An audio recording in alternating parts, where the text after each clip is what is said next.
أعوذ بالله من الشيطان الرجيم. بسم الله الرحمن الرحيم. بسم اللہ الرحمن الرحیم. السلام علیکم ورحمۃ اللہ وبرکاتہ. بات کریں گے خواب کے اندر مولی دیکھنے کے حوالے سے کہ اگر کسی نے خواب کے اندر مولی دیکھی ہے تو اس کے لیے اس کی کیا تعبیر ہے، اچھی ہے بری ہے. اس حوالے سے مکمل طور پر وضاحت کریں گے. اس سے پہلے آپ سے یہ گزارش ہے کہ اگر آپ نے ہمارے چینل کو سبسکرائب نہیں کیا تو ضرور سبسکرائب کریں، کیونکہ روزانہ اسلام فقہی مسائل اور خوابوں کی تعبیرات کے حوالے سے ویڈیو جو ہیں اپلوڈ کی جاتی ہیں. حضرت ابراہیم کرمانی فرماتے ہیں کہ خواب میں مولی کا دیکھنا اور خاص کر اس کا کھانا یہ غم کی دلیل ہے اور دکھ پہنچنے کی دلیل ہے.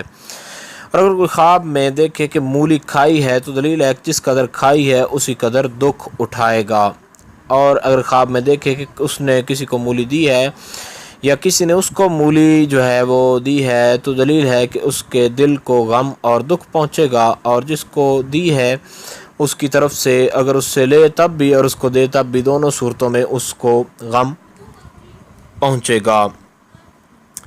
اور اگر دیکھے کہ اس نے کسی کو مولی جو ہے گھر سے باہر پھینکتے دیکھا ہے یا اپنے گھر سے اس نے مولی کو باہر پھینکا ہے، کھایا کسی صورت میں بھی نہیں ہے، تو یہ غم سے نجات پانے کی دلیل ہے. امید کی جا سکتی ہے خواب کے اندر مولی دیکھنے کے حوالے سے جو تعبیر تھی اس کی آپ کو سمجھ آ گئی ہوگی. پھر بھی اگر آپ کو کوئی ڈاؤٹ وغیرہ ہو تو آپ نیچے کامنٹ میں پوچھ سکتے ہیں، انشاءاللہ العزیز آپ کو آگاہ کر دیا جائے گا. السلام علیکم ورحمۃ اللہ وبرکاتہ.